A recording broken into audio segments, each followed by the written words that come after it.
नमस्कार, मैं अभिषेक दुबे। महाराष्ट्र टीवी 24 के देश विदेश की खबरों में आप सभी का स्वागत है।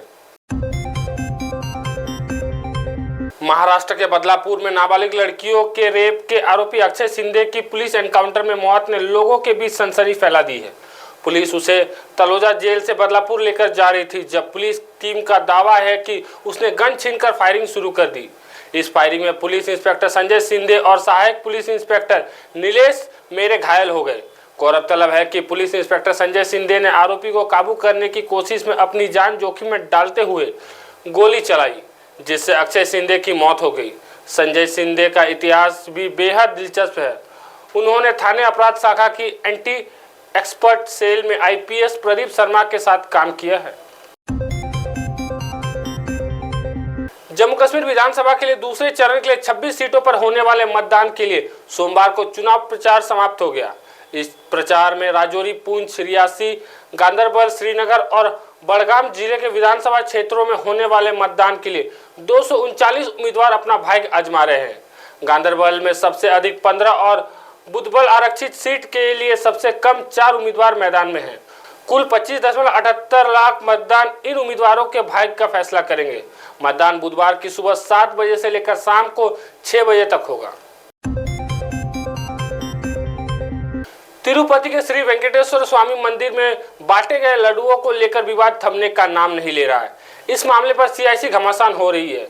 इस बीच केंद्रीय स्वास्थ्य मंत्रालय ने घी सप्लाई करने वाली एक कंपनी को कारण बताओ नोटिस जारी किया है। बताया जा रहा है कि स्वास्थ्य मंत्रालय को 4 कंपनियों से सैंपल मिले थे, जिनमें से एक कंपनी का सैंपल क्वालिटी टेस्ट में फेल हो गया। सैंपल से मिलावट की बात सामने आई है। कांग्रेस सांसद राहुल गांधी ने सोमवार को जम्मू कश्मीर के पुंछ में चुनावी रैली की। इस दौरान पीएम नरेंद्र मोदी पर उन्होंने सीधा हमला बोला और कहा कि अब वह बदल चुके हैं। राहुल गांधी ने कहा कि आज वह नरेंद्र मोदी नहीं रहे हैं जो पहले हुआ करते थे। हमने उनको मनोवैज्ञानिक तौर पर खत्म कर दिया है। अब वह नरेंद्र मोदी नहीं बचा है जिसे आप लोग पहले देखा करते थे। राहुल गांधी ने कहा, जो पहले नरेंद्र मोदी थे 56 इंच की छाती वाले, आपको उनका चेहरा दूर से दिखता है। मैं तो संसद में सामने रहता हूं, साफ दिखता है कि पहले जो नरेंद्र मोदी थे आज वह नहीं बचा है। आज विपक्ष जो करवाना चाहता है हम वो करवा लेते हैं। वह कोई कानून लाते हैं तो हम उनके सामने खड़े हो जाते हैं और फिर वह नया कानून लाते हैं। हरियाणा विधानसभा चुनाव के लिए कांग्रेस ने बीते बुधवार को अपना घोषणा पत्र जारी किया। कांग्रेस के मैनिफेस्टो लॉन्च में पार्टी के तमाम नेता मौजूद रहे, लेकिन कुमारी शैलजा कुमारी नजर नहीं आई। कांग्रेस की सिरसा से सांसद कुमारी शैलजा की अनुपस्थिति को लेकर चर्चा शुरू हो गई। बीजेपी ने कांग्रेस पर निशाना साधा। फिर चर्चा शुरू हुई कि कुमारी शैलजा चुनाव प्रचार से भी दूरी बनाई हुई है। टिकट बंटवारे में भी शैलजा गुट के नेताओं को नजरअंदाज किया गया। अटकलें है कि कुमारी शैलजा नाराज है। इसी बीच बीजेपी ने उन्हें पार्टी में आने का ऑफर दिया है।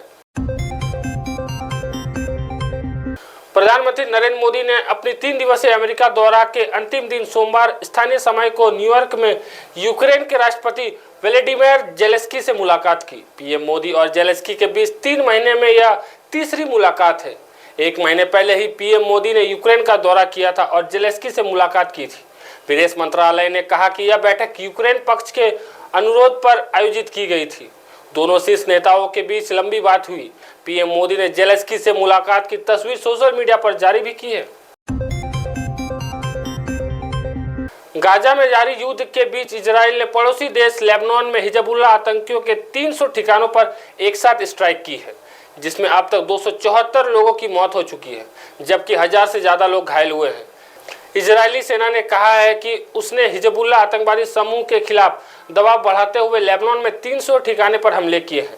लेबनान के स्वास्थ्य मंत्रालय ने कहा है कि इजरायली हमले में अब तक 274 लोगों की मौत हो चुकी है, जबकि 1000 से ज़्यादा लोग घायल हैं। इजराइल के डिफेंस फोर्स IDF ने बताया कि सोमवार सुबह 6:30 बजे स्थानीय समय अनुसार 3:30 बजे से सुबह 7:30 बजे के बीच हिजबुल्लाह के 300 ठिकानों पर मिसाइल और रॉकेट से 150 हमले किए गए हैं। लेफ्टिनेंट जनरल मोहम्मद असीम मलिक पाकिस्तान की खुफिया agency inter services intelligence ISI का नया चीफ नियुक्त किया गया है। सरकारी टेलीविजन ने सोमवार को यह घोषणा की।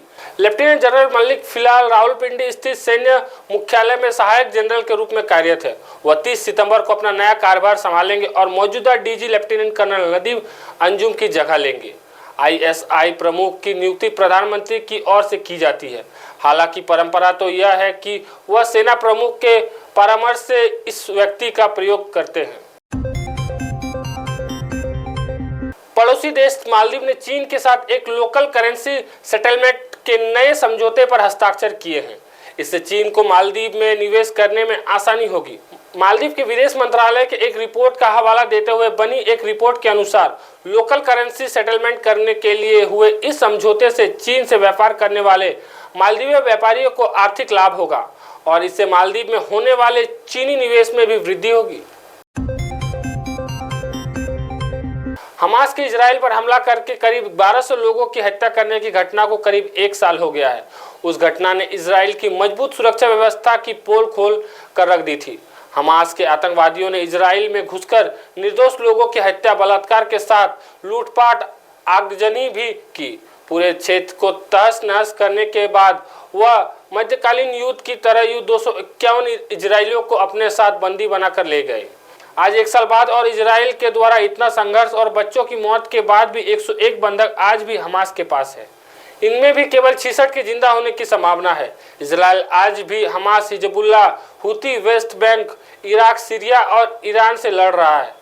इन सबसे इजराइल का मुख्य प्रतिद्वंद ईरान है, जो तेल अवीव से लड़ने के लिए अपने आतंकी पायदों का इस्तेमाल कर रहा है।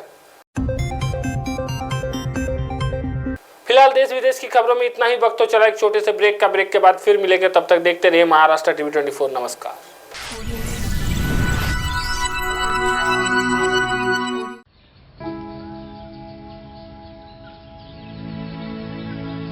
तू ग हे कुठून आणलं?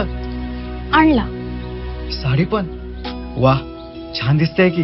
हो, सरकारनं 1500 रुपये चालू केले दर महिन्याला. आणि लय दिसायची इच्छा होती म्हणून हा सदरा आणि ही साडी घेतली. आणि पुढच्या महिन्यात परत पैसे आले ना, मग छोटीला फ्रॉक आणि आपल्या कपिलेला माळा घेणार आहे. बर. राज्यातील भगिनींच्या सन्मानार्थ महाराष्ट्र शासनाची मुख्यमंत्री माझी लाडकी बहीण योजना महाराष्ट्रातील प्रत्येक पात्र महिलेच्या बँक खात्यात दर महिना 1500 रुपये जमा होणार. सन्मान बहिणींचा, सन्मान महाराष्ट्राचा.